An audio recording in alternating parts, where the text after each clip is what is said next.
Jadi teman-teman, pastiin teman-teman, ikutin hari ini dan buka hati ya, biarkan teman-teman merasa tertegur juga sama seperti saya tertegur juga dengan isi yang sesi hari ini pasti, karena ini juga saya benar-benar ditegur Tuhan banget.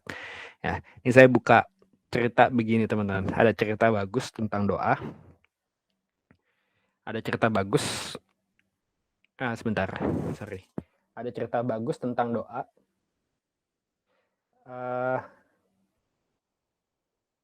sorry. Jadi ada seorang pemilik bar, ya, tahu bar ya teman-teman ya. Bar itu tempat minum alkohol biasanya. Yang orang mabok-mabokan biasa di situ.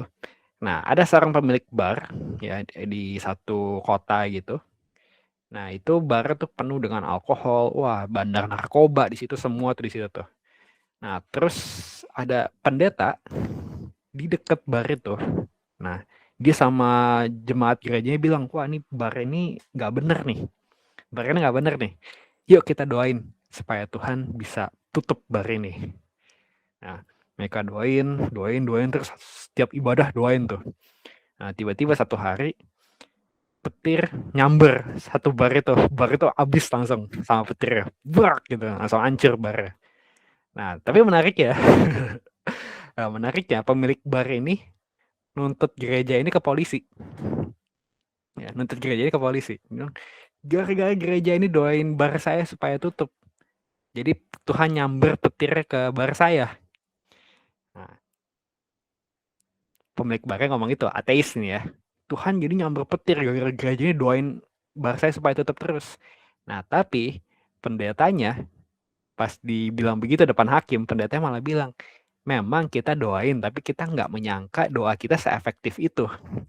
Nah, paham ya teman-teman maksudnya ya? Jadi kadang-kadang tuh, kita tuh kadang-kadang berdoa, tapi sebenarnya kita kurang percaya sama kuasa doa itu sendiri. Makanya kayak pendeta ini gitu ya, kayak bingung gitu kok aku malah efektif itu ya. Itu kasarnya, itu perumpamaan doang ya. Saya nggak tahu sih itu cerita nyata atau enggak, seperti sih enggak. Nah, tapi kalau penyata ya itu kuasa doa itu senyata itu, kalau Tuhan udah bekerja ya Tuhan pasti akan bekerja kayak gitu. Nah, makanya doa itu penting. Nah, doa penting, dan kalau kita emang percaya sama kuasa doa, masih kita doa yang kita bahas ya. Nah, kita lihat ini gaya hidup jemaat awal-awal ya. Kisah Para Rasul 2 ayat 42. Mereka bertekun dalam pengajaran rasul-rasul dan dalam persekutuan. Nah, ini mestinya kita semua udah lakuin. Ya, komsel, ibadah setiap minggu. Apalagi ya pendalaman Alkitab, komunitas-komunitas di luar gereja, kayak kita sekarang misalnya, atau di kampus segala macam. Ya, mungkin kita udah lakuin itulah, bertekun dalam pengajaran, dengerin khotbah, berkumpul, bersekutu, berteman, bergaul dengan teman-teman serohani. Nah, tapi mereka juga selalu berkumpul untuk memecahkan roti, yaitu perjamuan kudus ya, dan berdoa. Nah, berdoa di sini itu bahasa aslinya itu bukan cuma doa ya, sebenarnya lebih ke doa yang sungguh-sungguh gitu. Nah, berapa banyak dari kita yang mungkin ya saya juga dulu pernah ya di gereja saya yang lama. Wah, kita ada setiap minggu tuh ada doa pekerja segala macam gitu ya, doa pekerja akhirnya cuma jadi formalitas aja, orang datang, oh yang penting doa udah. Nah, doanya sungguh-sungguh nggak, saya nggak terlalu yakin ya, mungkin sungguh-sungguh, cuma kesannya apa ya, kesannya tuh kayak kayak formalitas aja, kesannya kayak jadi kewajiban gitu, jadi jadwal. Cuman doa yang benar itu, nah ini dulu dibangun sama teman saya, dulu teman saya tuh bangun di luar jam gereja, kadang-kadang dia suka bilang, saya mau jam doa nih, kita doa sama-sama yuk. Nah, akhirnya ya di luar jadwal yang ada di gereja, di luar jadwal gitu, malam-malam dia ngajakin kita kumpul di tempatnya dia dan kita doa sama-sama. Nah, itu doa yang benar-benar nggak dijadwalin, doa yang nggak ada kewajiban sama sekali, dan itu dilakuin, dan itu baru doa yang kita kayak tahu gitu, oh aku harus doa ya. Dan doa pasti juga, kalau doa persekutuan ini mestinya bukan supaya gereja terkenal, supaya gerejanya tambah gede misal, ya oke lah tambah gede ya, tapi sebenarnya lebih tepatnya mestinya supaya kita benar-benar doanya tuh punya satu misi. Misinya apa? Misinya supaya orang-orang yang belum kenal Tuhan jadi kenal Tuhan. Nah, makanya saya kurang setuju kalau ada, ya ini terserah ya, mungkin teman-teman ada yang gitu, tapi saya kurang setuju kalau ada orang bilang, oh saya mau rintis gereja, saya mau bikin gereja di sini, saya mau bikin gereja di sana, tapi sebenarnya hatinya tuh bukan nginjil gitu ya, bukan menjala manusia gitu, tapi ya cuma demi ya ada gereja aja gitu ya, ngajakin orang ke gereja gitu. Saya kurang setuju sebenarnya, saya ya. Nggak apa-apa sih ngajakin orang ke gereja, saya juga pernah, tapi jangan sampai kita malah kayak ngajakin orang ke gereja tapi kita nggak pernah ngajakin dia kenal Tuhan. Nah, kebalik tuh ya. Nah, kalau prinsip saya selalu dari itu kalau nginjilin orang, saya akan kenalin dia ke Tuhan dulu. Kalau saya kenalin dia ke Tuhan, tanpa saya suruh, dia pasti mau ke gereja. Nah, tapi, ada tapinya ya, kalau kita ngajakin orang ke gereja, belum tentu dia mau kenal Tuhan. Ya bisa ya ketemu, mau cari jodoh, atau mungkin mau supaya punya teman segala macam. Ada kok orang yang ke gereja demi cari koneksi gitu ya, koneksi bisnis, ada yang mau cari jodoh. Ya, nggak menjamin orang ke gereja itu kenal Tuhan. Nah, tapi kalau orang yang kenal Tuhan, hampir nggak ada orang yang kenal Tuhan nggak mau ke gereja lah, kira-kira gitu ya kasarnya ya. Jadi pastiin kalau kita berdoa itu buat supaya orang kenal Tuhan, ya bukan supaya orang ke gereja kita gitu. Nah, itu udah off target lah, udah off target ya. Target yang mestinya tuh supaya orang kenal Tuhan. Nanti kita ada kok nanti Paulus ajarin ya. Kita lihat nanti. Nah, jadi gereja bukan cuma buat kumpul, dengerin khotbah, bersekutu, ada jemaat. Nah, tapi gereja itu sebenarnya harus berdoa. Nah, kalau kita lihat di Kisah Para Rasul itu full tentang Injil gitu ya. Generasi pertama orang Kristen itu full nginjil sampai mereka dipenjara segala macam. Makanya doa mereka kuat-kuat tuh. Kalau teman-teman baca Kisah Para Rasul, ada yang mereka doa tuh sampai gempa gitu ya, Tuhan jawab mereka gitu, dan mereka benar-benar dilawat Tuhan karena mereka lagi diancam, disiksa karena nginjil gitu. Nah, itu doa yang powerful tuh. Nah, saya akan bahas beberapa poin. Poin pertama ini, doa adalah komunikasi dua arah dengan Tuhan. Dua arah ya. Jangan kita kalau doa, kita cuma ngomong terus ke Tuhan. Nah, saya nggak tahu teman-teman gimana, tapi saya paling sebel ya. Saya paling sebel kalau ngomong sama orang yang nggak mau dengerin. Ya, aku jangan ngomong terus. Saya ngomong apa kayak nggak dipedulin. Ya, saya pernah telepon orang 2 jam, itu saya cuma ngomong sekitar 10 menit. Sisanya dia ngomong semua gitu. Itu kan saya cuma ngomong berapa persen tuh, berarti 10% waktu obrolan tuh saya cuma dengerin dia gitu. Di satu sisi saya sebel gitu, ini orang mau ngobrol atau mau khotbahin saya sih gitu ya. Atau satu sisi juga, tapi dia pernah bilang ke saya, dia bilang, kok kamu jadi pendengar tuh baik banget ya. Nah, makanya kita harus ada namanya ngomongnya, skill mendengarkan ya. Mendengarkan itu juga skill ya, nggak semua orang bisa tahan dengerin orang ngomong panjang gitu. Ya, tapi ini sama ya, makanya kita kadang-kadang tuh suka ngomong terus sama Tuhan, nggak berhenti, kita nggak mau dengerin Tuhan. Bisa nggak sih kita dengar suara Tuhan? Bisa ya, jangan bilang nggak bisa, karena kalau kita bilang, oh Tuhan nggak mungkin ngomong sama kita, emang Tuhan bisu ya. Tuhan nggak bisu.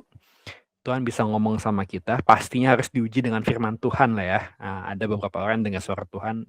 Contoh, beberapa kali ada hamba Tuhan terkenal bilang, oh kedatangan Tuhan Yesus kedua kali itu di tanggal ini, bulan ini, tahun ini. Nah, itu udah jelas, itu nggak sesuai firman. Ya, firman bilang apa? Ya itu nggak ada yang tahu kedatangan Tuhan Yesus kedua kali kapan. Nah, jadi itu udah di luar firman ya jadinya ya. Harus diuji dengan firman Tuhan pasti. Nah, tapi doa itu maksudnya komunikasi dua arah ya. Jangan sampai kita, Tuhan aku pengen gini, Tuhan aku pengen gini. Tapi kita nggak pernah duduk diam, kita biarin Tuhan ngomong. Ingetin ayat firman Tuhan, Tuhan ngomong secara pribadi ke kita nggak pernah ngomong. Nah, menariknya adalah kalau misalnya saya dan teman-teman, ya kita ngobrol berdua nih, kita berdua sama-sama ngomong, ya itu gak bakal denger kan. Ya kalau kita ngomong, kita biasanya akan dengerin orang sambil ngomong gitu, ngomong bersamaan. Nah, bayangin kita sama Tuhan. Kita sama Tuhan dua-duanya saling ngomong nih, ngomong di waktu yang bersamaan. Ya kita memang gak bakal dengar suara Tuhan. Nah, makanya kenapa kita perlu duduk diam, ada bahasa selah gitu ya dalam Mazmur, kita berdiam, itu waktu kita mendengarkan dengan Tuhan. Bukan arti kita jadi diem terus ya, enggak. Tapi kita juga ngomong, ya, ngobrol lah. Saya selalu gambarin kalau ngomong sama Tuhan tuh ya anggaplah kita punya kekasih gitu ya. Selalu kita ngobrol setiap waktu. Ya saya selalu bayangin Tuhan tuh benar-benar sama saya setiap waktu, dan kalau misalnya lagi apa ya saya ngobrol sama Tuhan. Tuhan, ini saya lagi makan misalnya, ini makanan gak enak banget tuh, siapa yang bikin sih? Nah, saya ngomong gitu kan sama Tuhan. Atau lagi ujian zaman dulu ya, wah Tuhan ini ujian susah banget nih, soal saya nggak pelajarin ini gimana itu. Nah, saya ngomong gitu ya. Biasanya ngomong terus sama Tuhan setiap 24 jam penuh tuh. Kita bangun hubungan sama Tuhan mestinya begitu. Ya kita bangun komunikasi dua arah, ngobrol selalu. Dan menurut saya nggak perlu ngobrolnya tuh kayak formal-formal kalau doa. Ya bayangin aja kayak misalnya kita ngomong ke Citeri gitu ya.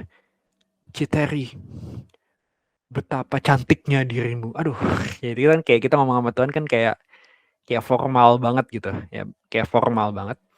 Maksudnya kalau kita ngomong sama Tuhan, ya kalau teman-teman tahu kan Bapa itu kan Aba ya, ABBA. Aba itu ya bahasa aslinya, yaitu di orang yang pakai bahasa itu, Aba itu ya papa, ayah, papa. Nah, jadi kalau ada anak kecil di daerah yang pakai bahasa itu, dia manggil gitu, Aba, Aba, Aba. Nah, itu jadi kayak Dedi, Dedi, Dedi.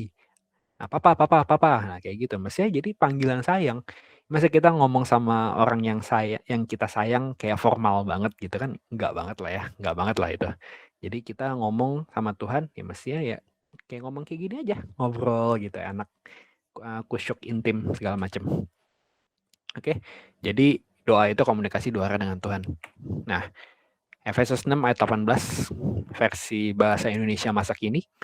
Lakukanlah semuanya itu sambil berdoa untuk minta pertolongan dari Allah pada setiap kesempatan. Berdoalah sebagaimana roh Allah memimpin kalian. Hendaklah kalian selalu siaga dan jangan menyerah. Berdoalah selalu untuk semua umat Allah. Nah, jadi ada kata pada setiap kesempatan, berdoalah sebagaimana roh Allah memimpin kalian. Jadi itu ya tadi, pada setiap kesempatan. Jadi selalu usahain kita connect sama Tuhan 24 jam. Selalu connect. Jangan cuma doa tuh cuma pas waktu diem, waktu berduaan di kamar misalnya, waktu berduaan ya waktu berduaan sama Tuhan. Nggak selalu cuma begitu, di tempat keramaian pun, di tempat kerja, di tempat kampus, sekolah segala macam, ya kita bisa ngobrol sama Tuhan. Ya pada setiap kesempatan makanya ngobrol. Nah, biasain kita ngomong sama Tuhan kalau bahasanya bule tuh, doalah 5 menit di sini dan 5 menit di sana gitu. Jadi setiap ada kesempatan doa. Ya, setiap ada kesempatan ngomong sama Tuhan. Kayak tadi saya ya, lagi makan, Tuhan enak banget Tuhan. Tuhan gak enak banget nih makanan, siapa sih yang buat? Ngeselin banget bisa kayak gitu. Atau apalagi lagu gitu ya, lagu Tuhan ini lagu enak banget nih, siapa sih yang buat? Nah, selalu ngomong sama Tuhan, biasain connect sama Tuhan 24 jam. Ya jadi 5 menit di sini, 5 menit di sana, 5 menit di mana, 5 menit di mana. Ya kalau bisa sih 24 jam full gitu, kecuali waktu tidur ya. Nah gitu. Nah ini ada satu tokoh, mungkin teman-teman kalau lihat gambarnya bingung ini siapa ya. Ini tokoh yang kesukaan saya, ini kitab kesukaan saya juga, tokoh ini. Ini Nehemia. Ya, jarang orang mungkin suka kitab Nehemia, karena ya jarang lah pokoknya ya. Biasa orang kitab tuh Kejadian, Keluaran mungkin, kisah Musa, kisah Daud, Samuel dan raja-raja. Nah itu ini salah satu kitab favorit saya nih, Nehemia. Nehemia ini pemimpin yang luar biasa. Ya, leadership-nya tuh kuat banget. Nah, tapi di satu sisi walaupun leadership-nya kuat, nah, ya Nehemia ini dia tuh pendoanya tuh kuat, sisi pendoanya kuat. Nah, kita baca ini ya. Pada suatu hari, 4 bulan kemudian, yaitu pada bulan Nisan, ketika Raja Artahsasta sedang makan, aku menghidangkan anggur kepadanya dengan muka murung. Belum pernah aku tampak murung di hadapannya seperti pada hari itu. Sebab itu ia bertanya, mengapa kau kelihatan begitu sedih padahal tidak sakit? Pasti ada sesuatu yang kau risaukan. Aku terkejut lalu menjawab, hiduplah Baginda untuk selama-lamanya. Bagaimana hamba tidak sedih kalau kota tempat kuburan nenek moyang hamba sekarang tinggal puing-puing belaka dan pintu-pintu gerbangnya telah hancur dimakan api. Raja bertanya, "Jadi apa yang kau inginkan?" "Dalam hati aku berdoa kepada Allah penguasa di surga. Lalu aku berkata kepada raja, 'Kalau Baginda berkenan dan mau mengabulkan permintaan hamba, utuslah hamba ke tanah Yehuda untuk membangun kembali kota tempat kuburan nenek moyang hamba.'" Nah, teman-teman baca sendiri ya ceritanya kayak gimana, tapi di kitab Nehemia itu ada 13 pasal, Nehemia 1 sampai 13. Nah, di situ banyak kejadian di mana Nehemia itu kalau lagi ada apa, dia ngomong ke Tuhan, "Aku berkata kepada Allah semesta langit." Nah, selalu begitu bahasanya ya. Nah, Allah penguasa di surga, Allah semesta alam segala macam itu pasti ada. Dia dalam hati dia berdoa. Nah, jadi ini doa yang singkat ya. Pas ditanya raja, "Apa yang kau inginkan?" Ini ya. Mana sih? "Apa yang kau inginkan?" Pas dia tanya di situ, dia langsung berdoa tuh. Nah, berdoa di sini bukan artinya misalnya kita ditanya, "Apa yang kau inginkan?" Terus kita merem di petangan doa gitu. Enggak, ya. Enggak, itu raja bingung kali ini orang ngapain gitu ya. Nah, tapi dia sambil connect sama Tuhan. Tuhan, ini aku minta apa ya? Ya, terus dia baru ngomong. Nah, jadi intinya apa? Dia doa singkat tapi efektif. Ya. Dia doa singkat tapi efektif. Ya, doa singkat ya di tempat publik, di tempat keramaian itu biasanya adalah hasil dari doa panjang di tempat pribadi. Nah, kalau kita mau kayak Nehemia yang peka sama Tuhan di saat-saat di tempat yang kita nggak sendirian atau kayak di saat tadi gitu ya, itu kan langsung diperhadapkan, lu harus pilih nih, lu harus ada pilihan nih, kasih jawabannya sekarang juga gitu. Itu kan butuh doa yang singkat. Nah, doa singkat di tempat publik itu adalah hasil dari doa di tempat pribadi. Nah, kalau kita nggak pernah doa di tempat pribadi, ya gimana caranya kita mau sampai ke level di mana kita doa singkat itu di tempat keramaian. Nah, ini saya pernah ngalamin, jarang mungkin saya ceritain ini ya, saya juga baru inget gitu ya. Saya pernah waktu itu pas SMA, saya tuh naik kendaraan umum terus. Naik kendaraan umum terus kalau pulang sekolah. Pernah sekali saya naik taksi. Nah, kebiasaan saya kalau naik taksi dulu, setiap kali saya naik taksi, kan saya duduk di belakang tuh. Nah, dari belakang saya begini, sampai ke taksi ya. Saya tumpang tangan. Tuhan, berkati orang ini Tuhan, supaya sampai ke taksi ini bisa kenal Tuhan. Saya selalu begitu dari belakang. Nah, waktu itu, ya itu saya jadi kebiasaan ya. Nah, waktu satu ketika, saya pas di taksi, saya bilang, "Tuhan, berkati Tuhan supir taksi ini." Pas saya ngomong begitu, tiba-tiba ada motor nyenggol spionnya. Spionnya jatuh gitu, kelepas dari plat besi mobilnya itu. Kacanya lepas gitu. Nah, terus supirnya juga shock kan, tapi dia tetap jalan ya karena kayaknya dipikir udah pecah ya mau gimana gitu. Nah, tapi waktu saya begitu, saya juga bingung lah. Baru didoain supaya dia berkatin kok malah spionnya jatuh gitu. Nah, waktu itu kita udah, dia juga lagi kesel, panik segala macem. Nah, nanti dimakan bosnya nih, dimakan apa nih, dimakan ini. Nah, pas kita jalan, sekitar 2 menit setelah ditabrak motor itu, tiba-tiba ada motor nyusul taksi kita tuh. Ada motor nyusul taksi kita, ketok kaca itu, suruh buka. Nih kaca spionnya jatuh tadi. Dibalikin tanpa rusak sama sekali kaca spionnya. Nah, itu jadi menarik ya, kita bisa doain orang tuh sampai kayak begitu tuh. Itu pengalaman saya nyata itu ya, bukan fiksi itu ya, nyata benar-benar saya alamin. Nah, jadi kayak gitulah ya. Enak kalau kita bisa doa sepenuh hati 24 jam penuh, ada kesempatan doain orang. Nah, kayak saya kerja di toko gitu ya.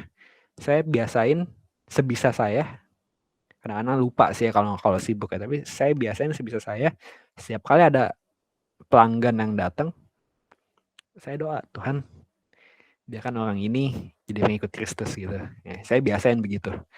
Sebisa saya ya, kalau nggak lupa, kadang-kadang kalau sibuk kadang suka lupa. Saya lagi bangun itu gitu, saya lagi bangun. Nah, jadi bangun jam doa di tempat pribadi supaya kalau di tempat keramaian lagi diperhadapkan satu masalah, satu pilihan tiba-tiba gitu, di saat kita nggak punya waktu buat berduaan sama Tuhan lagi, udah kita harus tentuin saat itu juga, ya gitu, bisa. Nah, jadi doa singkat di tempat publik adalah hasil dari doa panjang di tempat pribadi. Nah, jadi jangan lupa itu penting ya, bangun doa di tempat pribadi. Ini saya lagi bangun juga. Ya, saya juga berantakan. Ya, ini kesalahan saya ya. Kesalahan saya adalah saya selalu doa singkat di tempat publik ya. Tapi saya nggak bangun jam doa saya di tempat pribadi, malah kebalikan. Ya, karena saya pikir saya doa 24 jam, ngapain saya duduk diem lagi berduaan sama Tuhan. Emang saya selalu connect kok. Nah, itu salah ya, itu salah. Justru kebalik. Ya, bangun di tempat pribadi dulu, nanti di tempat publik pasti lebih efektif. Ya, gimana cara kita mau efektif di tempat publik kalau di tempat pribadi nggak kebangun, kebalik. Ya, ini saya kebalik selama ini. Ini jadi saya ketegur juga soal ini. Oke, lanjut ya. Matius 6 ayat 7-8. Lagi pula dalam doamu itu, janganlah kamu bertele-tele seperti kebiasaan orang yang tidak mengenal Allah. Mereka menyangka bahwa karena banyaknya kata-kata doanya akan dikabulkan. Jadi janganlah kamu seperti mereka, karena Bapamu mengetahui apa yang kamu perlukan sebelum kamu minta kepadanya. Nah, ini jadi tentang doa yang bertele-tele, ya, bertele-tele. Lucu ya, Alkitab bisa pakai kata bertele-tele ya. Ini saya waktu baca pertama kali itu saya bingung gitu. Wih, gila. Di Alkitab bisa kata bertele-tele gitu. Kan jarang ya. Bertele-tele itu artinya apa sih? Jadi apa yang ngomong nggak to the point gitu ya, nggak to the point, banyak sengaja dipanjang-panjangin lah, kira-kira gitulah. Nah, menariknya adalah doa kita nggak mungkin bertele-tele jika doa itu lahir dari hati yang tulus. Nah, saya percaya itu. Dan nggak ada orang yang suka ngomong bertele-tele ya, setahu saya. Ya, nggak tahu teman-teman suka atau nggak, saya sih nggak suka. Nggak ada orang yang demen ngomong, nggak ada orang yang denger, nggak ada orang yang suka, nggak ada orang yang suka dengerin orang yang ngomongnya bertele-tele. Ya, sejauh saya sih nggak ada. Sejauh yang saya tahu, sorry. Nah, jadi kalau kita bertele-tele, mungkin kita sengaja pengen panjang-panjangin. Misalnya disuruh pimpin doa, wah kesana kayak doa dipanjang-panjangin gitu. Karena saya agak males dengan doa yang agak terlalu panjang dibuat-buat. Nah, itu ya karena saya juga agak males ya dengernya. Nah, jadi jangan sampai kita doanya bertele-tele. Nah, ini ada satu pendeta yang terkenal penuh kuasa, banyak tanda, sering dipakai Tuhan berkesembuhan. Waktu dia jalan-jalan ke mall, dia dikenalin orang gitu ya, karena pendetanya terkenal gitu. Nah, terus orang ini bilang, Pastor, doain saya, Pastor. Nah, terus ya udah didoain sama pendeta, yang dipegang kepalanya, yang Tuhan, aku berdoa Tuhan supaya dia mengenal Engkau lebih dalam lagi, lebih intim lagi, dan Kau akan pakai dia. Di dalam nama Yesus kami berdoa. Amin. Nah, terus didoain gitu, orangnya cuma bengong. Udah gitu doang. Kok pendek banget gitu. Nah, tapi ya justru kalau dipanjang-panjangin malah aneh gak sih ya? Saya nggak tahu ya teman-teman gimana ya. Tapi mendingan doa kita singkat tapi powerful dibandingkan doa kita dipanjang-panjangin padahal yang nggak ada gunanya juga dipanjang-panjangin. Nah, jangan sampai kita sama Tuhan tuh bertele-tele lah. Karena ingat sekali lagi ya, nggak ada orang yang suka ngomong bertele-tele. Nah, ini yang lebih powerful lagi nih. 1 Timotius 2 ayat 1-4. Nah, ini konteksnya teman-teman. Konteksnya adalah Paulus kirim surat buat Timotius yang lagi menggembalakan, dan kalau zaman itu ya, kalau menggembalakan jemaat itu selalu jemaatnya dilatih buat Injil ya. Ya, bahwa banyak dari kita yang nggak sesuai itu lagi gitu ya, jemaat ya, supaya kita care dia lah, kita bertumbuh dalam Tuhan. Iya benar, bertumbuh dalam Tuhan, tapi kalau nggak dilatih buat nginjil ya itu sebenarnya juga artinya nggak bertumbuh dalam Tuhan ya. Nah, jadi di sini Paulus ngajarin Timotius pertama-tama tuh artinya ya pertama-tama gitu ya, sebelum apapun ya. Bahasa aslinya tuh artinya tuh before, sebelum, atau at the beginning. Jadi benar-benar pada awal banget ya, lebih dari sebelum semuanya. Aku menasihatkan naikkanlah permohonan, doa syafaat, dan ucapan syukur untuk semua orang. Nah, itu pertama-tama, naikkan permohonan, doa syafaat, ucapan syukur untuk semua orang. Wah, kata semua orang tuh, dalam ya. Nah, terus untuk raja-raja dan untuk semua pembesar. Ini artinya apa? Pemerintah. Ya, agar kita dapat hidup tenang dan tentram dalam segala kesalehan dan kehormatan. Itulah yang baik dan yang berkenan kepada Allah. Wah, itu berkenan kepada Allah tuh, makanya doa itu penting ya. Doain orang, semua orang termasuk pemerintah. Berkenan kepada Allah, juru selamat kita, yang menghendaki supaya semua orang diselamatkan. Nah ini, inti doa tuh itu mestinya. Ya, inti doa mestinya itu. Supaya semua orang diselamatkan. Ya. Supaya semua orang diselamatkan. Nah, jadi kalau kita bilang, oh saya rajin doa, acara doa di gereja, doa pekerja segala macam, tapi kita nggak berdoa tentang supaya semua orang diselamatkan, nah berarti itu meleset. Ya. Targetnya tuh mestinya itu ke sini. Ya, targetnya masih gini. Dan supaya semua orang memperoleh pengetahuan akan kebenaran. Nah ini, ya, semua orang loh ya, bukan cuma jemaat doang dan bukan cuma orang-orang Kristen di luar sana doang, tapi justru ini lebih ke buat orang-orang yang non-Kristen mestinya. Nah, ini doanya yang dianjurkan Paulus buat Timotius, ternyata doa itu ya begitu ya. Doa syafaat buat semua orang, termasuk pemerintah, supaya diselamatkan dan memperoleh pengetahuan akan kebenaran. Ya, semua orang jadinya. Nah, bahasa Inggrisnya di terjemahan The Message, supaya teman-teman yang mungkin ada yang nggak bisa bahasa Inggris, saya terjemahin aja ya. Jadi pertama-tama, hal pertama yang saya mau kamu lakukan adalah berdoa. Berdoalah dengan segala cara yang kamu tahu untuk semua orang yang kamu tahu. Wah, bagus banget tuh ya. Berdoalah dengan segala cara yang kamu tahu untuk semua orang yang kamu tahu. Wah, itu powerful banget. Ya. Berdoalah terutama untuk pemerintah dan untuk penguasa dan pemerintah ya, untuk penguasa dan pemerintah supaya mereka bisa memerintah dengan baik dan kita bisa apa ngomongnya ini ya, bingung juga terjemahinnya. Kita bisa hidup dengan baik lah gitu intinya, saya juga bingung terjemahinnya gimana. Humble contemplation ya. Nah ini adalah sesuatu yang Tuhan kita mau kita hidupi. Nah ini kehidupan doa buat semua orang ini termasuk pemerintah itu adalah sesuatu yang Tuhan kita mau kita untuk hidupi. Ya. Tuhan kita bukan cuma mau semua orang diselamatkan. Sorry. Tuhan kita mau supaya nggak cuma kita doang, tapi semua orang diselamatkan. Ya. Supaya semua orang tahu kebenaran yang kita tahu. Ya, kira gampang gitulah. Ya, jadi Tuhan nggak mau kita egois. Salah satu pelajaran tentang doa pertama yang saya tahu, waktu itu saya pernah tanya orang yang nginjilin saya sampai saya kenal Tuhan, gimana sih supaya kita peka sama suara Tuhan? Gitu, saya tanya gitu. Dia bilang, kalau kamu mau mulai peka sama suara Tuhan, cara belajar pekanya itu gampang. Kamu banyak doain orang. Saya bingung kan lah.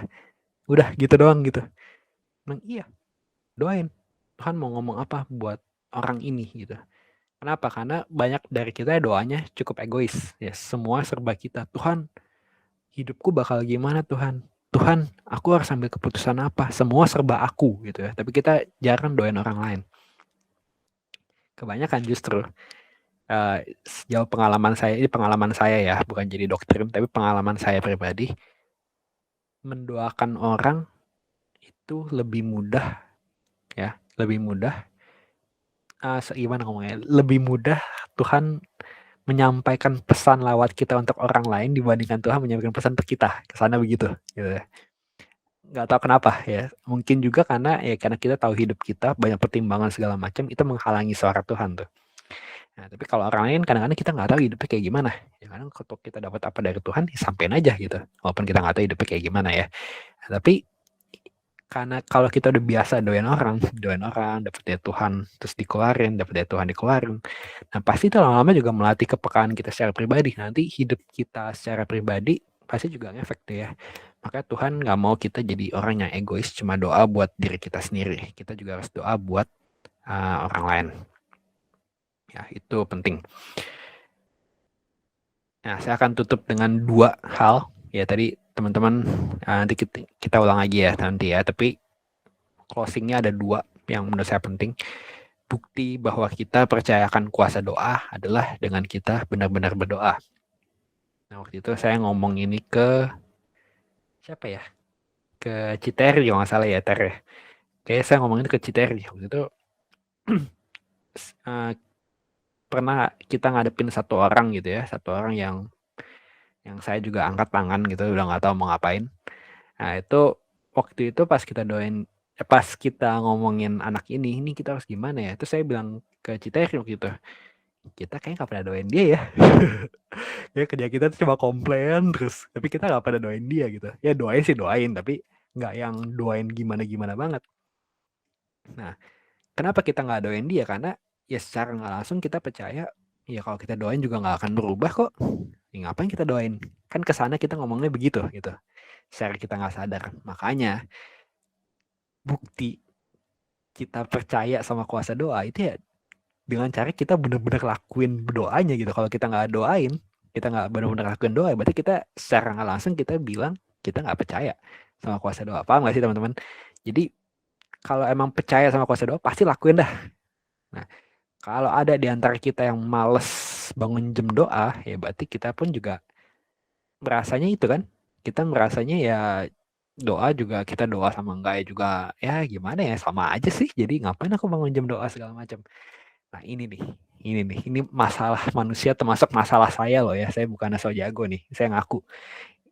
Karena itu saya perbincangan sama Citeri waktu itu begitu gitu ya. Ini saya juga kayak gak terlalu percaya sama kuasa doa nih. Ini saya harus tobat gitu ya. Saya mulai doain orang, saya harus bangun jam doa saya. Nah, ingat ya teman-teman ini ya. Jadi kalau teman-teman ada yang belum berdoa dengan sungguh-sungguh, belum bangun jam doa, berarti teman-teman secara nggak langsung bilang nggak percaya sama kuasa doa. Ya, karena kalau percaya sama kuasa doa, mau sesibuk apapun, mau lembur terus setiap hari, pasti ada jam doanya. Diprioritasin. Kenapa? Karena kita percaya sama kuasa doa dan kita butuh itu gitu ya. Kita butuh itu. Nah, yang kedua, nah ini buat teman-teman semua yang pelayan Tuhan, full timer, aktivis, apapun itu, jika kesibukan pelayananmu membuatmu kehilangan waktu intim dengan Tuhan, mendingan cuti. Ya, sorry ya, ini saya negur diri saya juga ya, mendingan cuti, bangun keintiman sama Tuhan dulu, nah baru nanti cuti ya beres gitu. Ya, tapi bukan artinya jadi tinggalin semua tanggung jawab, yang enggak juga, jangan gitu juga. Tapi maksud saya jangan terlalu sibuk sampai kita nggak intim sama Tuhan. Karena saya paling nggak suka lihat orang tuh kayak sibuk banget gitu ya. Sesibuk-sibuknya saya kayak nggak, saya dulu pernah sih ya, saya dulu pernah lah zaman saya kuliah, tiap hari itu saya ke gereja. Gitu. Nah, tiap hari saya ke gereja. Karena tiap hari saya ke gereja, saya jadi waktu pribadi sama Tuhan tuh jadi hilang. Ya bukan hilang sih, jadi apa? Berkurang banyak ya, berkurang banyak. Nah, sedangkan saya tahu ada satu hamba Tuhan yang luar biasa. Waktu itu ngajarin ke saya secara pribadi, dia bilang gini, saya itu juga sibuk ya. Saya bisa keluar kota minimal 2 kali seminggu gitu. Dia terkenal lah gitu ya, terkenal di kalangan pendeta. Dia bisa keluar kota 2 kali seminggu. Bisa keluar negeri berminggu-minggu. Nah, tapi dia bilang dia selalu hari Senin dia kosongin pelayanan. Gak boleh ada pelayanan, itu jam dia khusus doa. Gak boleh ada pelayanan gitu. Itu dia lakuin dari sejak dia pelayanan anak muda. Sekarang udah umur berapa tuh ya? 50 tahun lebih mungkin. Tapi dari sejak dia umur 20, dia benar-benar lakuin itu setiap Senin sabat. Nah itu kayak minggu lalu kalau teman-teman dengerin si Kristi Melea tuh, kan dibilang ada sabat mingguan ya. Nah itu pendeta ini lakuin dari dia umur 20 sampai dia umur 50 sekarang tuh. Nah dia waktu itu ngajarin saya, Dre, kamu mau punya visi apapun, mau punya misi apapun, sesibuk-sibuknya kamu, ya walaupun kamu kesana berapi-api buat Tuhan, jangan remehin waktu doa. Dia ngomong ke saya tuh mungkin 2017, sampai sekarang saya remehin. Saya nggak terlalu dengerin omongan dia gitu. Sampai sekarang saya baru nyadar, iya. Bulan lalu lah saya baru nyadar gitu ya. Wah iya, ini semua kekacauan hidup saya. Ya saya sekitar bulan Juni sampai Juli tuh hidup saya lagi parah-parahnya banget. Saya stres berat ya karena berhadapan dengan oknum lah gitu, oknum yang nggak baik. Itu saya mengalami kejatuhan mental mungkin bahasanya, kejatuhan mental sampai parah banget, yaitu parah banget lah, pakai parah banget. Dan pas saya bulan lalu saya renungin, nah ini salah satu penyebabnya itu saya nggak intim sama Tuhan, saya nggak bangun jam doa yang benar. Kalau waktu itu saya bangun jam doa yang benar, tiap hari saya rutin bangun jam doa, saya nggak yakin kondisi saya separah waktu itu gitu. Nah jadi teman-teman yang kayaknya sibuk di gereja, ke gereja tiap hari itu bukan artinya kita rohani loh ya. Jangan sampai salah kaprah loh. Ya nggak apa-apa sih ke gereja tiap hari sih, nggak ada dosanya juga gitu. Tapi jangan sampai keintiman kita di nomor 2-kan sama Tuhan. Ya, jangan kayak pelayanan tuh di nomor 1-in gitu. Ingat ya, Tuhan Yesus bilang banyak orang ya nanti ya yang nyembuhin orang sakit, ngusir setan, segala macem. Itu pun bisa nggak dikenal Tuhan. Sama kayak Yudas lah. Yudas itu juga salah satu orang yang dipakai Tuhan buat ngusir setan dan nyembuhin orang sakit loh ya. Tapi karena dia nggak intim sama Tuhan, dia nggak mengasihi Tuhan Yesus, ya dia nggak berakhir di surga, dia berakhirnya di neraka malah. Bunuh diri bahkan ya, parahnya ya. Nah ini orang yang dipakai Tuhan buat kesembuhan dan ngusir setan juga. Nah jangan sampai kita kayak begitu ya. Pelayanan yang dahsyat, tapi keintiman sama Tuhan nggak dibangun sampai nanti pas kita dipanggil pulang ke surga sana, nanti malah Tuhan bilang aku nggak kenal engkau. Itu sakit banget, tau gak sih? Saya ngebayanginnya serem, tau gak itu? Serem banget ya, serem banget. Dan menariknya itu ya, karunia tetap jalan walaupun kita hidup dalam dosa dan gak intim sama Tuhan. Itu seremnya lebih itu lagi, kalau teman-teman tahu. Banyak kok orang yang karunia kesembuhan, karunia ngusir setan segala macam, tapi ya selingkuh, ada yang ketahuan punya aib segala macam gitu lah ya. Ya bisa karunia tetap jalan. Itu serem banget menurut saya karena kalau hilang tiba-tiba karunia kan kita kayak ketegur ya. Wah karunia aku hilang berarti aku habis buat dosa nih, Tuhan gak senang. Oke karunia aku hilang. Nah, kayak gitu kan lebih enak gitu. Nah tapi kalau kita sampai kayak karunianya tetap jalan walaupun hidup dalam dosa, itu kan malah lebih serem ya. Malah lebih serem. Makanya kita jangan sampai kita kehilangan intim sama Tuhan. Karena kalau kita intim sama Tuhan, kita pasti akan lebih peka sama dosa pastinya. Ya, kita akan lebih peka sama dosa. Saya udah ngalamin ini selama bulan Agustus kemarin pas saya bangun jam doa saya benar-benar sampai udah kayak apa sih, nggak sempet gitu ya, nggak sempet mau buat dosa tuh nggak akan sempet kalau kita intim sama Tuhan ya. Kalau kita melakukan hal-hal yang nggak berkenan di hati Tuhan tuh nggak akan sempet karena kita prioritasnya itu nggak sempet nih buat lakuin dosa lakuin dosa ini, ngelakuin dosa itu karena ini jam waktunya aku doa nih. Nah itu kan jadi beda ya prioritasnya ya. Nah jadi itu penting ya teman-teman, kita kita prioritasin waktu intim sama Tuhan setiap hari. Nah jadi ulang sedikit ya. Jadi teman-teman, doa adalah komunikasi 2 arah dengan Tuhan. Ya, jangan cuma ngomong doang sama Tuhan, ada waktu berdiam dengerin Tuhan ngomong apa.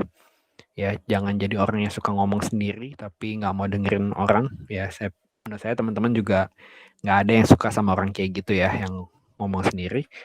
Terus yang kedua, nah ini sama kayak Nehemia, doa singkat di tempat publik adalah hasil dari doa panjang di tempat pribadi.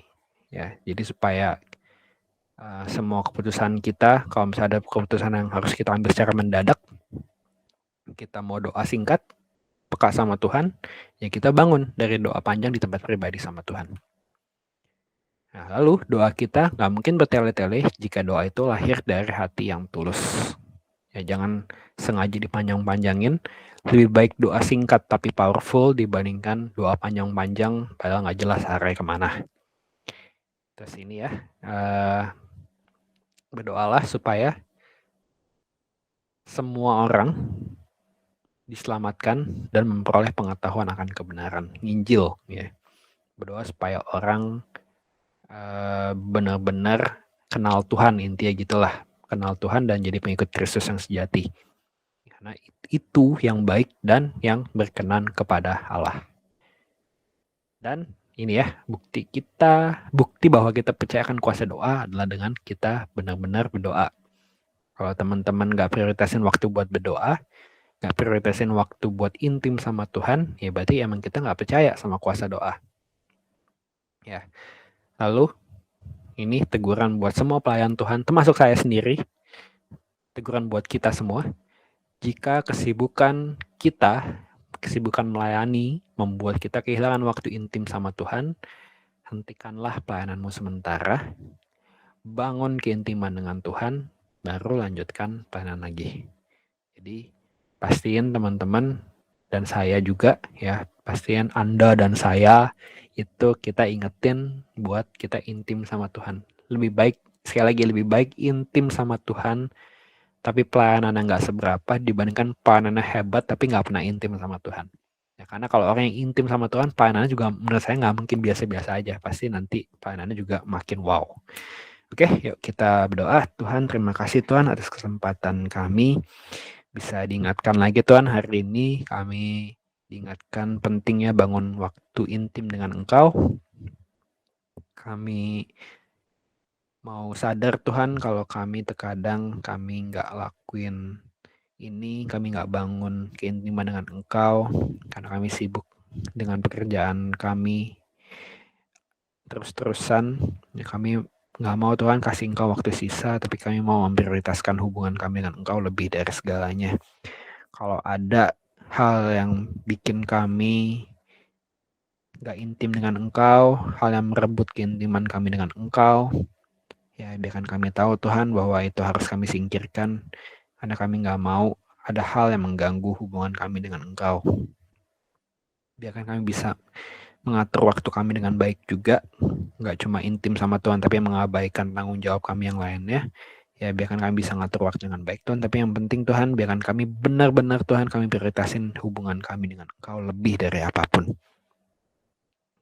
Kami berdoa Tuhan ya untuk semua yang ikut hari ini, termasuk aku sendiri Tuhan, biarkan kami benar-benar punya hati yang mau intim dengan Engkau karena kami mencintai Engkau Tuhan.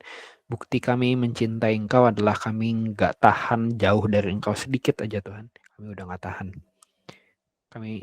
Bukti kami benar-benar cinta Engkau adalah kami ingin lengket terus dengan Engkau. Dan biarkan kami bangun Tuhan keintiman terus dengan Engkau lebih dari pelayanan kami, lebih dari pekerjaan kami. Biarkan kami bangun keintiman kami dengan Engkau. Percaya Tuhan, ketika kami mencari kerajaan-Mu, kami mencari keintiman dengan Engkau, semua juga pasti akan ditambahkan di hidup kami. Kami percaya Tuhan, kami semua, ya anak-anak di komunitas sahabat Yesus ini, kami adalah jadi pengikut Yesus sejati yang selalu mau dekat dengan Engkau dan selalu melakukan hal yang menyenangkan hati-Mu saja. Di dalam nama Yesus kami berdoa dan mengucap syukur. Amin.